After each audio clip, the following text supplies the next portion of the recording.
Hello learners, welcome to your own learning platform Vedika Commerce Classes. Today in this video we would cover one more important topic of change in PSR, that is accumulated profits and reserve. पुराने profit हैं, पुराने reserve हैं, partners को किस ratio में किस तरह से डिस्ट्रीब्यूट करना है, ये सारी सिचुएशन हमने अपनी लास्ट वीडियो के अंदर भी की थी। लास्ट वीडियो उसके अंदर बताया गया था कि with effect of with affecting the balance sheet values, without affecting the balance sheet values, fine, and goodwill के ट्रीटमेंट, ये सारी चीजें हमने वहां पे की थी। तो अभी हम क्विकली आते हैं अपने यहाँ पे मेनली दो चीजों पे, IFR और WCR, उसकी कैलकुलेशन कैसे करनी है। राइट, एक क्वेश्चन आता है, पूरा क्वेश्चन IFR या WCR पे नहीं आता, बस एक एडजस्टमेंट इससे रिलेटेड क्वेश्चन के अंदर आती है, और अगर वही गलत हो गई तो पूरा क्वेश्चन गलत हो जाएगा, इसलिए इंपॉर्टेंट है, समझना है। ठीक है, तो हम यहाँ पे एग्जांपल ले रहे हैं, ए और बी दो पार्टनर हैं, रेशो 3:2 है, IFR जो हमने मेंटेन कर रखा है, पहले हम IFR कर रहे हैं। ठीक है, सो IFR जो हमने मेंटेन कर रखा है दैट इज 50,000, और इन्वेस्टमेंट हम यहाँ पे लेके चल रहे हैं, ये हमारी बुक वैल्यू है 1 लाख रुपीस की, जो हमने अपने बुक्स ऑफ अकाउंट्स में लिखी हुई है बैलेंस शीट में। ठीक है, तो इन डिटेल्स के साथ हम आगे बढ़ेंगे। फाइन, सो बेटा एक और चीज, जब हम IFR की बात कर रहे हैं तो हम इन्वेस्टमेंट की बात कर रहे हैं, है ना, और जब इन्वेस्टमेंट की बात कर रहे हैं तो इन्वेस्टमेंट की बुक वैल्यू और इन्वेस्टमेंट की मार्केट वैल्यू, उन दोनों की हम यहाँ पे मेनली बात करेंगे। फाइन, और यहीं से हमें पता चलेगा कि IFR को यूज करना है या नहीं करना है, फाइन, या किस तरह से वो उसका डिस्ट्रीब्यूशन होगा। तो फटाफट से हम यहाँ पे अपनी डिफरेंट सिचुएशंस के साथ कर लेते हैं। हमारा IFR हमने मेंटेन कर रखा है 50,000 रुपीज का, राइट, क्लियर। अब हम यहाँ पे देख लेते हैं, इन केस हमारी बुक वैल्यू मार्केट वैल्यू के बराबर अगर है तो सिचुएशन क्या होगी, एंट्रीज क्या होंगी। ठीक है, जैसे हमारे पास बुक वैल्यू 1 लाख है और यहाँ पे हमारी मार्केट वैल्यू भी 1 ही लाख है। ठीक है, नेक्स्ट सिचुएशन पे हम आ जाते हैं, जब हमसे बोला जाएगा कि market value is more than book value. ठीक है, तो बुक वैल्यू हमारी पास कितनी है, 1 लाख रुपीज, और मार्केट में हम मान लेते हैं 1,25,000। ठीक है, सो 1,25,000 हम मार्केट वैल्यू मान लेते हैं। नेक्स्ट केस पे आ जाते हैं, हमारे पास है in case market value is less than book value, book value ज्यादा है, यहाँ पे लॉसेस के चांसेस है, ये लॉस नहीं है अभी, यहाँ पे फर्दर कुछ सिचुएशंस होंगी जिनसे डिफाइन होगा कि हमें लॉस हो रहा है या नहीं। ठीक है, तो इस पे हम अभी थोड़ी देर बाद चलेंगे, पहले ये इनको सॉल्व कर लेते हैं। सो हमारे पास बुक वैल्यू और हमारे मार्केट वैल्यू अगर सेम है, मतलब 1 लाख की थी इन्वेस्टमेंट, 1 लाख की अभी भी है, कोई चेंज नहीं आया, तो जो हमने 50,000 का रिजर्व मेंटेन कर रखा है उसका क्या होगा, क्या वो आगे जाएगा, नहीं, रिजर्व या पुराने प्रॉफिट या जो भी पुरानी चीजें हैं वो आपका अभी इसी साल ही with the closing of balance sheet dissolve होते हैं। ठीक है, तो पुराना कोई भी रिजर्व है, पुराना कोई भी रिजर्व है वो डिसॉल्व होगा ही होगा। ठीक है, तो 50,000 रखे हमारे पास इसमें IFR के नाम पे, कहाँ जाएगा, पार्टनर्स में जाएगा, पार्टनर्स का पैसा है, राइट। सो हमारे पास एंट्री क्या हो जाएगी, ये पूरा का पूरा IFR डेबिट हो जाएगा, कितना, 50,000 रुपीज से, और किस में चला जाएगा, A के कैपिटल अकाउंट में और B के कैपिटल अकाउंट में चला जाएगा। कितना कितना जाएगा, रेशो 3:2, 50,000 3:2 का मतलब है 30,000 इसके हिस्से में गए और 20,000 इसके हिस्से में। नरेशन क्या डालोगे, बीइंग IFR डिसॉल्व, क्लियर। चलिए, situation clear. Now moving towards, अगर हमारे पास मार्केट वैल्यू ज्यादा है, बुक वैल्यू 1 लाख है, 1 लाख में खरीदी थी, 1 लाख है, और मार्केट में वैल्यू हो गई है 1,25,000, 20,000 का तो फायदा हो गया। अब पार्टनर्स के लिए यहाँ पे दो तरह के फायदे हो गए, एक तो मार्केट वैल्यू बढ़ गई तो 25,000 का तो ये प्रॉफिट हो गया, फाइन। दूसरा, जो 50,000 का IFR बना रखा था वो भी तो पार्टनर्स का ही है, फाइन, वो कहाँ जाएगा, डिसॉल्व तो करना पड़ेगा रिजर्व में, कंटिन्यू नहीं कर सकते आगे, कैरी फॉरवर्ड नहीं कर सकते, डिसॉल्व करना पड़ेगा। तो यहाँ पे हमारे पास दो एंट्रीज हो जाएंगी। तो सबसे पहले तो जो आईएफआर का पैसा था उसे ही डेबिट कर दो। फाइन, कितना था, 50,000 का था, ए के अकाउंट में भेज दो, कितना, 30,000। फाइन, हम भी तो सॉल्व किया था ना। सेम बी के अकाउंट में भेज दो, कितना, 20,000। फाइन, तो जैसे हमने सेम वहां पे की थी, तो आईएफआर का सेटलमेंट हो गया। फाइन बेटा, एक और चीज, मैं यहाँ शॉर्ट में लिख रही हूँ, आपको पूरी एंट्री लिखनी है, मैं यहाँ आपको समझाने के लिए शॉर्ट में लिख रही हूँ, ठीक है। अब आ जाएंगे हम दूसरी एंट्री पे, क्योंकि दूसरा भी तो फायदा हुआ है ना। तो कहाँ पे, देखो बेटा, हमारे पास ये जो इन्वेस्टमेंट है उसमें रीवैल्यूएशन हुआ है, और रीवैल्यूएशन से फायदा हुआ है। रीवैल्यूएशन हमारे लिए इनकम लेके आया है, प्रॉफिट लेके आया है, तो उसको हम टू में लिखते हैं। और किसके नाम पे, इन्वेस्टमेंट के नाम पे, ठीक है। तो हमारी एंट्री क्या हो जाएगी, इन्वेस्टमेंट के नाम पे हमें जो है रीवैल्यूएशन मिला है। क्लियर, सो रीवैल्यूएशन अकाउंट समझ में आ गया, कितने का, 25,000 का। यहाँ पे हमारे पास के फॉर 1000 होता है, ठीक है। तो अगर मैं कहीं के लिख देती हूँ तो ध्यान रखना। डन, नेक्स्ट, अब ये तो रिवैल्यूएशन में आया है 25,000, अब कहाँ जाएगा, अब जाएगा ये पार्टनर्स के पास, ठीक है। सो ये जो रिवैल्यूएशन का है, सॉरी टू तो ऊपर था, अब तो ये डेबिट में होगा। सो रिवैल्यूएशन अकाउंट हमारा जो है वो डेबिट हो जाएगा, कितना, 25,000 से, और ये पैसा जाएगा अब ए के अकाउंट में, और बी के अकाउंट में as per there PSR. PSR कितना है, 3:2, 15, 10, ठीक है। सो 15,000 चले जाएंगे इसके हिस्से में, और 10,000 चले जाएंगे इसके हिस्से। क्लियर हो गया, सेटल्ड। तो चेंज आया था, इसलिए यहाँ पे हमने दो तरह के गेन। तो फाइनली ए को कितने का फायदा हुआ, 30 तो रिजर्व में से मिले, और 15 जो है रीवैल्यूएशन की वजह से 45,000 का फायदा हो गया ए को। बी को 20 रिजर्व के मिले, और 10 जो है रीवैल्यूएशन की वजह से मिले हैं। क्लियर, चलिए अब आ जाते हैं अपनी मोस्ट, जो हमारा टिपिकल रहता है, जिसमें ज्यादातर बच्चों को प्रॉब्लम होती है। फाइन, तो इसको हम यहाँ पे डिटेल में समझ लेते हैं। यहाँ इसकी 3 सिचुएशन हम पढ़ लेते हैं। ओके, सो अब यहाँ पे हमारी मार्केट वैल्यू डाउन हो रही है, ठीक है, मतलब कि फॉल हो रहा है हमारी मार्केट, हमारी इन्वेस्टमेंट की वैल्यू में। तो हमें अब यहाँ इस फॉल को ही कंसीडर करना पड़ेगा कि कितना हो रहा है। क्या ये फॉल हमारे जो आईएफआर बना हुआ है, देखो आईएफआर की जरूरत तो अब यहाँ पड़ेगी ही पड़ेगी, क्योंकि फॉल हो रहा है ना, लेकिन कितनी जरूरत पड़ेगी, जितना हमने आईएफआर बना रखा है उतना फॉल हुआ है तो कोई प्रॉब्लम नहीं है, सेटल कर देंगे, रिजर्व तो है हमारे पास, है ना। पॉइंट, प्रॉब्लम कब आएगी, जब इक्वल है तब भी चलेगा, फाइन। लेकिन प्रॉब्लम मेनली कब आएगी, जब रिजर्व कम पड़ जाएगा, फॉल ज्यादा हो जाएगा, है ना। तो उन तीनों सिचुएशंस को हम फटाफट से करते हैं। हमारे पास जो फर्स्ट सिचुएशन है, अब हम फॉल की बात कर रहे हैं बेटा, ठीक है। Fall is equals to IFR. Clear है, इन दोनों केसेस के अंदर हमने मार्केट वैल्यू और बुक वैल्यू की बात की थी, क्योंकि रिजर्व की जरूरत ही नहीं पड़ी थी, आईएफआर की जरूरत ही नहीं पड़ी।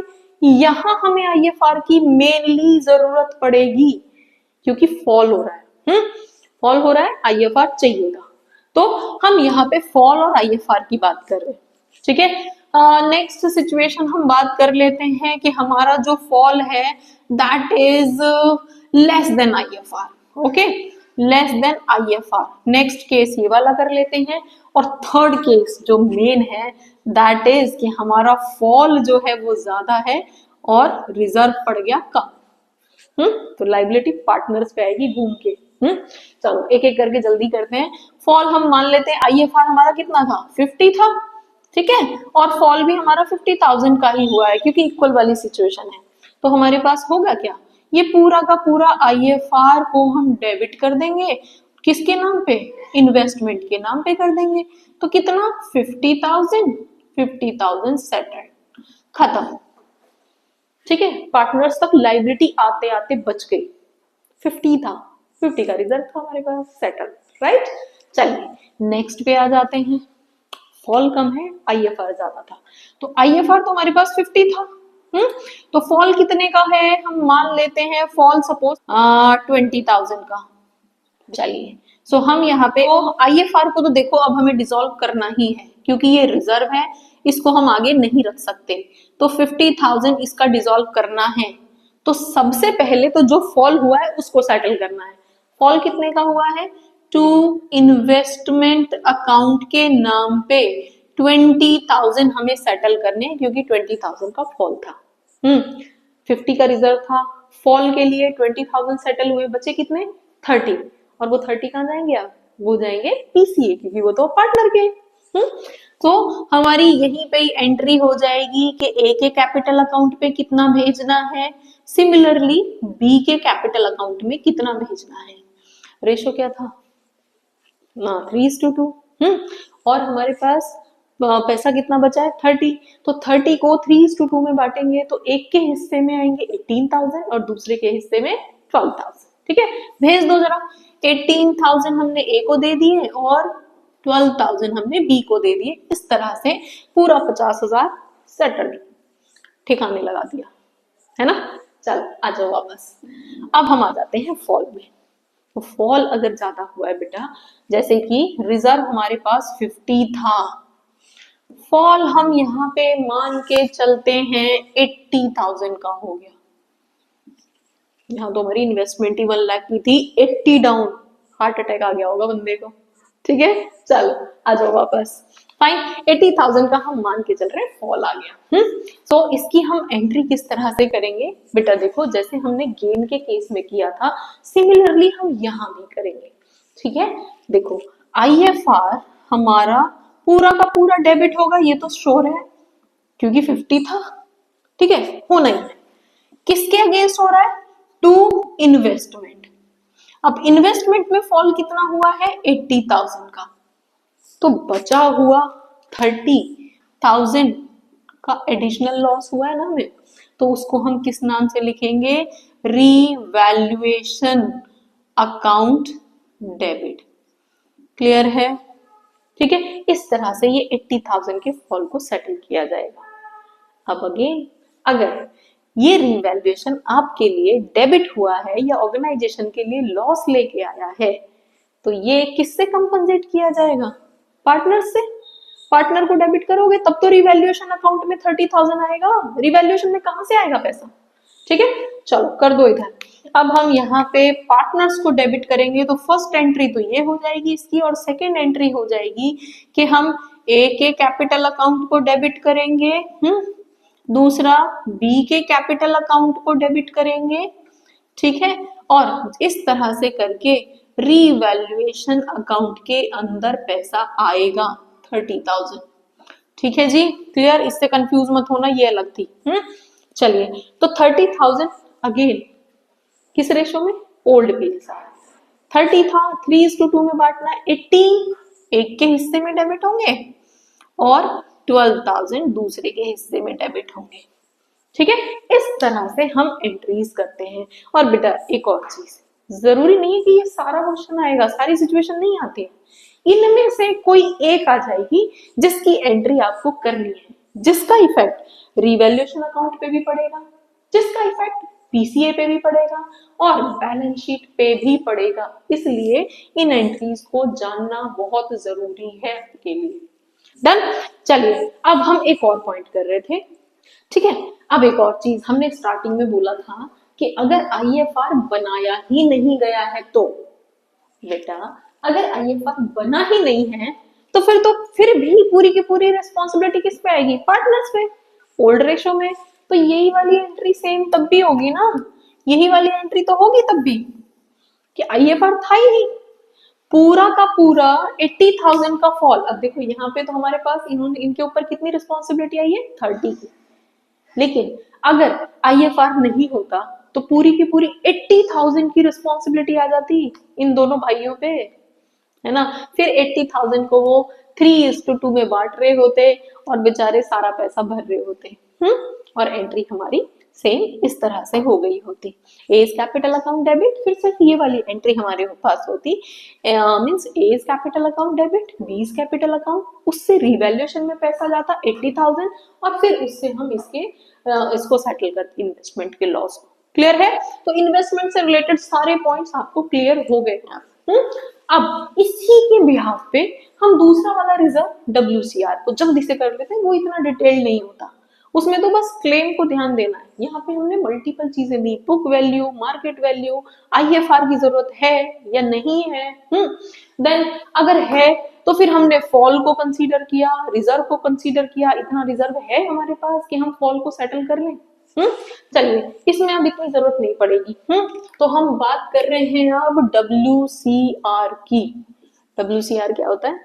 Workman compensation reserve. किस लिए बनाया जाता है बताओ जरा।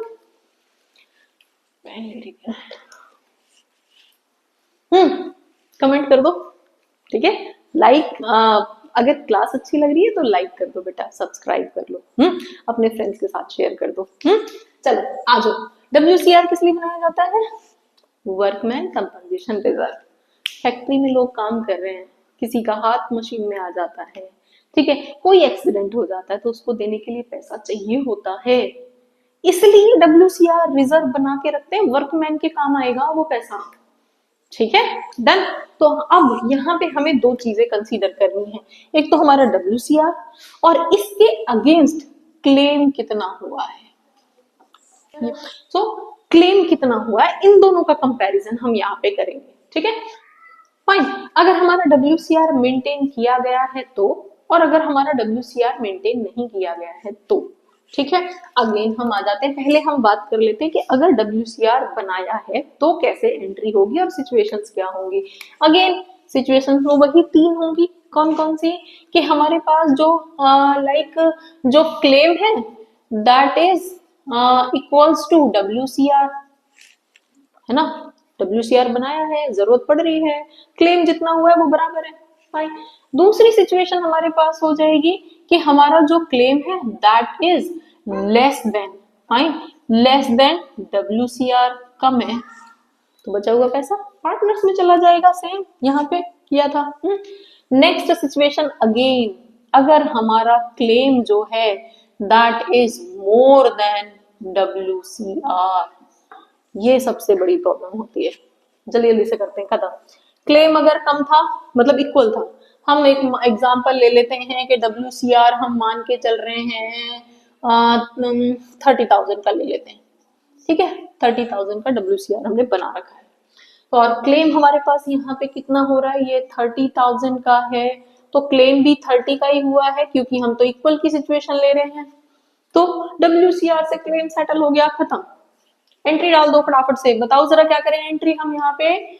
WCR को हम डेबिट कर देंगे और वो पैसा कहाँ जाएगा हमारे पास, पार्टनर्स के लिए तो बचेगा ही नहीं, मैं पार्टनर लिख रही हूँ, है ना।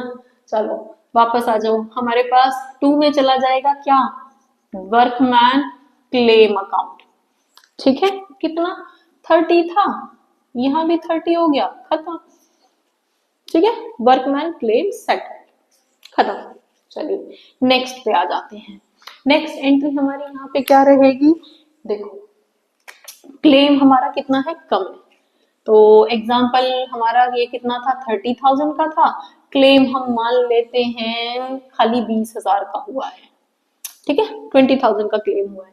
एंट्री क्या रहेगी, हमें ये पूरा WCR डेबिट करना पड़ेगा 30,000 से, ठीक है, कहाँ जाएगा, सबसे पहले तो हम वर्कमैन क्लेम को सेटल करेंगे, वर्कमैन क्लेम अकाउंट हमारा 20,000 से सेटल हो गया, फाइन, और बाकी का बचा हुआ पैसा कहाँ जाएगा, ए के कैपिटल अकाउंट में, और बी के कैपिटल अकाउंट में कितना कितना जाएगा, कितना 3:2, और कितना पैसा बचा है 10,000, 30 था ना, 20 यहाँ सेटल होने में लग गया, बचा 10, 10 में से 3:2 के अकॉर्डिंग 6,000 इसको मिलेंगे, 4,000 इसको मिलेंगे, एंट्री हो गई, खत्म, डन।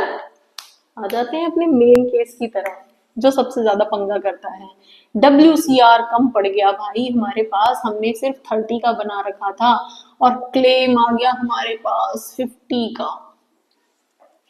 ठीक है, 20,000 की और जरूरत पड़ेगी, पार्टनर्स को डेबिट करना पड़ेगा। आगे आ जाओ, सेम जैसे हमने यहाँ पे किया था, हमारा WCR ज्यादा है, मतलब यहाँ पे हमारा एक्सपेंस ज्यादा आ गया, फॉल ज्यादा आ गया था, सेम यहाँ पे क्लेम ज्यादा हो गया। एंट्री डाल दो, क्या करोगे, हमारा WCR डेबिट हो गया भाई, कितने से, 30 बना रखा था हमने, फाइन। सो 30,000 तो ये पूरा डेबिट हो गया, लेकिन हमारा जो वर्कमैन क्लेम हुआ है दैट इज 50,000, 20,000 की जरूरत और पड़ रही है हमें, ठीक है। तो 20,000 यहाँ पे डालेंगे, और किस नाम से डालेंगे, रीवैल्यूएशन के नाम से डालेंगे, ठीक है। ये वर्कमैन हमारे लिए और लाइबिलिटी लेके आया है, रीवैल्यूएशन अकाउंट डेबिट, ठीक है। अब इस पैसे को कहाँ से सेटल करेंगे, पार्टनर से डेबिट करके आएगा ये पैसा, पार्टनर को डेबिट कर दो। सो ए के कैपिटल अकाउंट को डेबिट करेंगे, बी के कैपिटल अकाउंट को डेबिट करेंगे, फाइन, डेबिट कर रहे हैं बेटा, क्लियर। और ये रीवैल्यूएशन के अंदर ये पैसा जाएगा, कितना, कितने की जरूरत पड़ रही है हमें, 20 की, 50 नहीं करेंगे, 20 करेंगे, 20 की जरूरत है। 20 को 3:2 में बांट दो जरा, क्या आएगा, 12,000 से तो ए डेबिट होगा, और बचा हुआ 8,000 से दूसरा वाला डेबिट होगा, क्लियर हो गया। इस तरह से इस एंट्री को किया जाता है, खत्म, समझ में आ गया, क्लियर है। तो इस तरह से हम यहाँ पे ये एंट्री करते हैं। फाइन, अब ये 12 कैसे आया, 8 कैसे आया, अगर किसी तरह की कोई कंफ्यूजन है तो ये वीडियो है जिसमें हमने ये सारी छोटी छोटी पॉइंट क्लियर किए हैं, अपना PSR चेंज करते हैं तो किस तरह से वैल्यूज डिवाइड की जाती है, ठीक है।